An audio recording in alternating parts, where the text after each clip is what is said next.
Welcome to Crypto Saga Show. Hello guys. आज की video में हम सबसे पहले डिस्कस करेंगे बिटकॉइन न्यूज़ के बारे में। बिटकॉइन की न्यूज़ के बारे में बताएंगे, बिटकॉइन की आज की न्यूज़ क्या क्या हैं, और उसके बाद हम बिटकॉइन की प्राइस प्रेडिक्शन के बारे में बात करेंगे। अब तक हमने जो लास्ट वीडियो में हमको बताया था, बिटकॉइन उसी के आसपास घूम रहा है। आप देखेंगे तो लास्ट इसने ये वाला टच किया था, जो मैंने आपको जब वीडियो बनाई थी तो यहाँ पे बिटकॉइन कहीं था। उसके बाद बिटकॉइन देखेंगे तो इस फॉलिंग वेज पैटर्न के अंदर घूम रहा है, जो कि हमारे लिए एक अच्छी चीज़ है, क्योंकि फॉलिंग वेज पैटर्न 70% पंप जो है वो अप साइड में ही करता है, डाउन साइड में नहीं करता। तो हम उम्मीद करते हैं कि हम आने वाले दिनों के अंदर बिटकॉइन को अप साइड मूव होते हुए देख सकते हैं। चलें, सबसे पहले हम बात कर लेते हैं आज की न्यूज़ की। तो आज की जो न्यूज़ हैं, सबसे पहली न्यूज़ अगर आप देखेंगे तो आज की न्यूज़ है अर्जेंटीना की तरफ से। अगर हम चले जाएं, आज की सबसे पहली न्यूज़ आपकी अर्जेंटीना की तरफ से है, जिसको मैं आप लोगों को समराइज़ करके बता देता हूँ। अर्जेंटीना के प्रेसिडेंट जो जेवियर मिले हैं, उनको इम्पीचमेंट का सामना हुआ है, उन पर फ्रॉड का इल्ज़ाम लगाया गया है। और ये तमाम कंट्रोवर्सी उस वक्त शुरू हुई है जब मैली ने सोशल मीडिया प्लेटफॉर्म ट्विटर पर लिब्रा कॉइन का प्रमोशन किया। उनका कहना था कि ये क्रिप्टो करेंसी छोटी बिजनेस और स्टार्टअप की मदद करेगी। मेलई ने एक परचेज लिंक भी शेयर किया, जिसके बाद लिब्रा कॉइन की प्राइस तेज़ तरीन बढ़ गई, मगर सिर्फ कुछ घंटों बाद उन्होंने अपनी पोस्ट डिलीट कर दी और इसके बाद क्रिप्टो करेंसी की कीमत गिर गई। बहुत से इन्वेस्टर्स ने अपना पैसा खो दिया, जिससे फ्रॉड और स्कैम के इल्ज़ाम लगने लगे हैं उनके ऊपर। तो अगर आप देखेंगे तो अर्जेंटीना का ये जो शुरू का आपका पैराग्राफ है, इसके बारे में हमने आपको बताया। उसके बाद अपोजिशन है और पब्लिक का रिएक्शन उनके बारे में भी क्या है। अपोजिशन मेंबर्स ने इम्पीचमेंट प्रोसीडिंग शुरू करने का प्लान बनाया है, जबकि कुछ लॉयर्स ने फ्रॉड का इल्ज़ाम में केस फाइल कर दिया है। सोशल मीडिया पर लोगों ने इनको रग पुल स्कैम करार दिया है, जिसमें प्रोमोटर्स इन्वेस्टर्स को अट्रैक्ट करते हैं, कॉइन का प्राइस ऊपर ले जाते हैं, फिर ट्रेडिंग रोक देते हैं और पैसा लेकर निकल जाते हैं। लोगों ने ये भी नोट किया है कि जो लिंक दिया गया था उसमें एक ऐसा फ्रेज था जो प्रेसिडेंट मिलाई अपनी स्पीच में इस्तेमाल करते हैं। ये इस बात का इशारा था कि शायद उनका डायरेक्ट कनेक्शन था। अब हुकूमत का क्या जवाब है और इन्वेस्टिगेशन वो क्या कर रहे हैं अर्जेंटीना में। अर्जेंटीना का जो प्रेसिडेंशियल ऑफिस ने कहा है कि पोस्ट इसलिए डिलीट की गई ताकि पब्लिक रिएक्शन और स्पेकुलेशन से बचा जा सके। उनका कहना है कि मिलाई की इस क्रिप्टो करेंसी की डेवलपमेंट से कोई लेना देना नहीं है, लेकिन एंटी करप्शन ऑफिस अब इस मामले की तहकीकात करेगी और देखेगी कि कोई गलत फहमी हुई है या असल में फ्रॉड किया गया है, जिसमें प्रेसिडेंट खुद भी इंक्लूड हो सकते हैं। ठीक है, इस तरह से अगर हम देखें तो ये पॉलिटिकल फॉलोआउट भी है। अपोजिशन ने इस मौके का फ़ायदा उठाया है। फॉर्मर प्रेसिडेंट जो वहाँ के हैं, उन्होंने सोशल मीडिया पर मिले को क्रिप्टो स्कैमर कहा है और उनकी पोस्ट पर 6.4 मिलियन लोगों ने देखी है। तो आप इससे अंदाज़ा लगा सकते हैं। ठीक है, इसके अलावा अर्जेंटीना की अपोजिशन ने भी इम्पीचमेंट की ऑफिशियल रिक्वेस्ट कर दी है। तो ये जो है अर्जेंटीना की ओवरऑल अगर आप न्यूज़ देखेंगे तो ये ओवरऑल उनकी मैंने आपको न्यूज़ बता दी है। उसके बाद अगर हम नेक्स्ट न्यूज़ की तरफ जाएँ तो वो है एक बंदे की, जो कि तकरीबन काफ़ी टाइम से अपना बिटकॉइन का वॉलेट ढूंढ रहा है, जिसके अंदर 620 मिलियन डॉलर्स के बिटकॉइन पड़े हुए हैं, जो कि अभी तक इसको नहीं मिला है। तो अगर हम इसकी बात करें तो ये आज की ही न्यूज़ है हमारी। तो इसमें इनका नाम है जेम्स हॉवेल्स। जेम्स हॉवेल्स का एक बिटकॉइन स्टोर हार्ड ड्राइव है, जो 2013 में गलती से लैंडफिल में चला गया था। आज तक hundred of millions of pounds का हो चुका है, मगर बहुत सी रुकावटों के बावजूद हॉवेल्स अब भी इसे ढूंढने का इरादा रखते हैं। मीन्स ये कि अभी तक उनको ये मिला नहीं है, जैसा कि हम देख रहे हैं, जो कि हेडलाइंस में लिखा हुआ है। होवेल्स का कहना है कि ये मेरी नौकरी जैसी है, कि 9 to 5 वो यही काम करते हैं। वो सारा दिन क्या कर रहे हैं, अपने इस हार्ड ड्राइव बिटकॉइन के वॉलेट को ढूंढ रहे हैं। इसके अलावा अगर आप देखेंगे हांगकांग हांगकांग का भी क्रिप्टो करेंसी को इमिग्रेशन एप्लीकेशन में एक्सेप्ट करने का जवाब है। हांगकांग की तरफ चलते हैं हम। हांगकांग का ये है, अगर आप देखेंगे, sorry, I just click on the link. मैंने आप लोगों की वजह से खोल के रखा हुआ था ताकि आप लोगों का टाइम बच सके। ठीक है जी, अब हांगकांग का भी हम देख लेते हैं। लिंक ओपन हो जाए तो मैं आप लोगों को बता देता हूँ। बाकी हांगकांग का देखें, हांगकांग हुकूमत ने पहली बार इमिग्रेशन एप्लीकेशंस में क्रिप्टो करेंसी को प्रूफ ऑफ वेल्थ के तौर पर इस्तेमाल करने का सवालात के जवाब दिए हैं। पहली दफ़ा उन्होंने इस बारे में बात की है। इससे पहले हांगकांग इसके बारे में कोई बात नहीं कर रहा था। ये डेवलपमेंट उस वक्त सामने आई जब एक लोकल अकाउंटेंट थे उनके, उनका नाम था क्लेमेंट, ने ये बताया कि उन्होंने 2 केसेस हैंडल किए हैं, जिसमें एप्लीकेंट ने बिटकॉइन और इथेरियम को अपनी दौलत का सबूत दिखाने के लिए इस्तेमाल किया है। ठीक है, 2 केसेस हैंडल किए। हांगकांग के new capital investment in trend scheme के मुताबिक क्रिप्टो एसेट्स को सीधा इन्वेस्टमेंट के तौर पर अप्रूव नहीं किया गया है मगर अभी तक।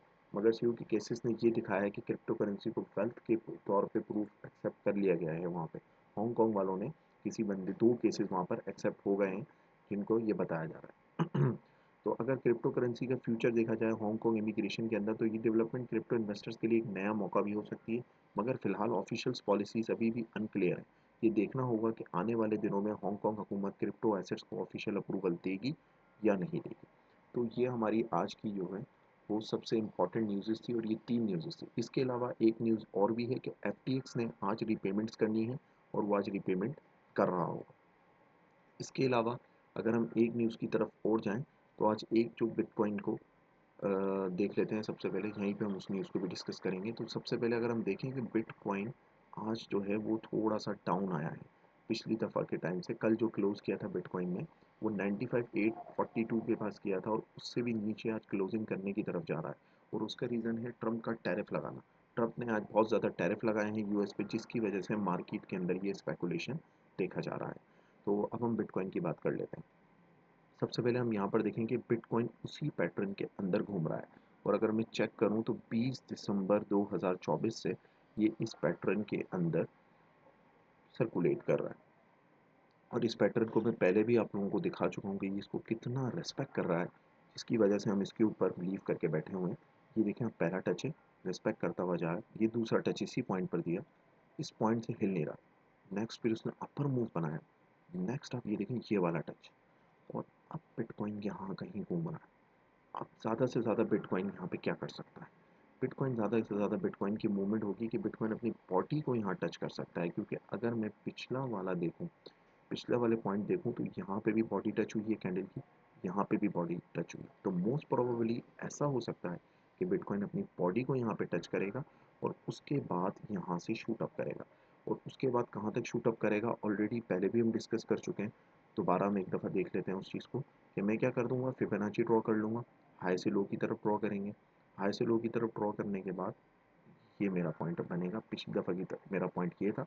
अब बिटकॉइन ये वाला लो बना चुका है अपने हाई से लो की तरफ, हम इस पॉइंट को कंसीडर कर रहे हैं। तो इसमें उस पॉइंट में थोड़ा सा डिफरेंस है। तो अगर हम देखें तो यहाँ से बिटकॉइन का कहाँ तक जो है टारगेट है। तो अगर आप देखेंगे तो ये वाला पॉइंट अगर मैं इस को ले लूँ अपने हॉरिजॉन्टल लाइन एक हम ड्रॉ कर लेंगे इस पॉइंट के ऊपर, तो हमें नज़र आ रहा है कि बिटकॉइन 121 वही टारगेट है जो मैंने लास्ट वीडियो में बताया था 503। अभी तक हम उसी टारगेट पर है। तो बिटकॉइन यहाँ से ऊपर की तरफ मूव ले सकता है, और ये किसी भी वक्त पॉसिबल है। जब ये फॉलिंग वेज पैटर्न ब्रेकआउट होगा तो मैं एक वीडियो ज़रूर बनाऊंगा और उसके अंदर आप लोगों को इसकी कंफर्मेशन भी दूंगा। अभी तक अगर हम अभी का सिनेरियो देखें, ये तो हमारी हो गई फ्यूचर की। अगर हम अभी का सिनेरियो देखें तो ये जो लाइन आपको नज़र आ रही है जो मैंने यहाँ ड्रॉ की हुई है, ये लाइन अगर मैं हटा दूँ तो देख रहे होंगे ये मूविंग एवरेजेस हैं। ये मूविंग एवरेजेस यहाँ पे एक रेजिस्टेंस का रोल प्ले कर रहे हैं। और ये जब यहाँ से ब्रेकआउट होगा तो फिर एक बिटकॉइन के लिए रास्ता आसान हो जाएगा, क्योंकि ये थोड़ी सी स्ट्रॉन्ग रेजिस्टेंस है और ये इसको सपोर्ट बनाकर ऊपर की तरफ जा सकता है।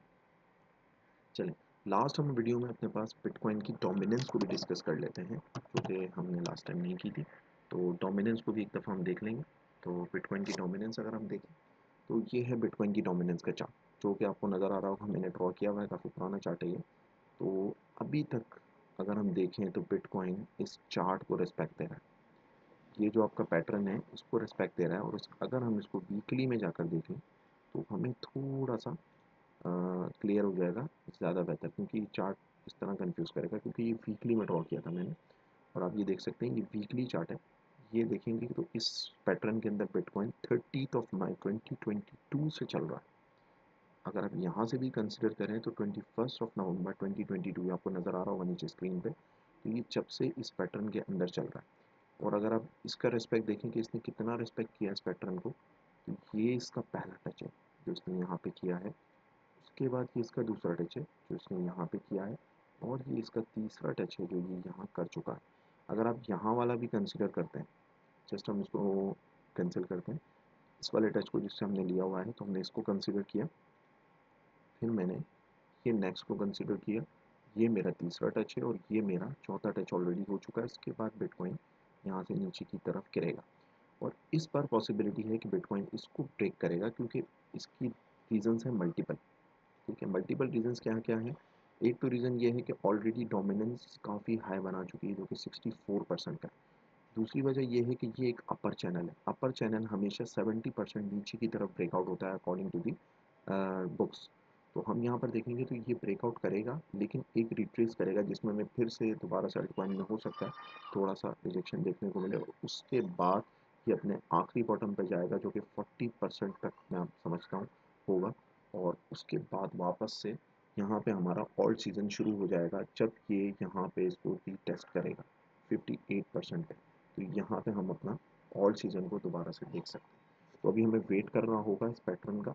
जब तक ये पैटर्न चलता है तो ये अभी कुछ नहीं कहा जा सकता। दूसरी बात ये कि ये चैनल अगर अपर में ब्रेक हो जाता है, इसको अपर मूवमेंट में ब्रेक कर दिया जाता है, तो बिटकॉइन जो है वो नेक्स्ट 71% तक जा सकता है इसकी डोमिनेंस। तो आपको अल्ट कॉइन्स और बुरे तरीके से गिरते हुए नज़र आ सकते हैं। और अगर इस चीज़ को हमें देखना है तो हम इस चीज़ को ईजिली देख सकते हैं। हमारा एक हाई बना हुआ है, या हम लास्ट वाला हाई लेके भी देख लेंगे तो हमें थोड़ी सी ईजी हो जाएगा। तो ये मैं यहाँ से उठा लेता हूँ मेरा हाई, और ये मेरा, सॉरी मैंने गलत ड्रॉ कर दिया, ये मेरा हाई है और ये मेरा लो है। तो अब यहाँ पे अगर मैं देखूँगा तो बिटकॉइन का जो डोमिनेंस का टारगेट आप देख लें उसी के आसपास है, 75% है। 75% से फिर मार्केट वापस नीचे आ सकती है, लेकिन ऐसी पॉसिबिलिटी बहुत कम है, क्योंकि एक तो ये अपर चैनल है मैंने आपको बताया। दूसरा अगर आप RSI को देखेंगे तो RSI अपनी जगह ठीक है। ठीक है, तो हमारे पास वॉल्यूम भी ठीक ठाक चल रहा है, वॉल्यूम अच्छा जा रहा है बिटकॉइन के अंदर। अगर आप वॉल्यूम चेक करें तो वॉल्यूम भी अच्छा चल रहा है। तो देखते हैं बिटकॉइन का नेक्स्ट मूव कहाँ होता है, क्या होता है।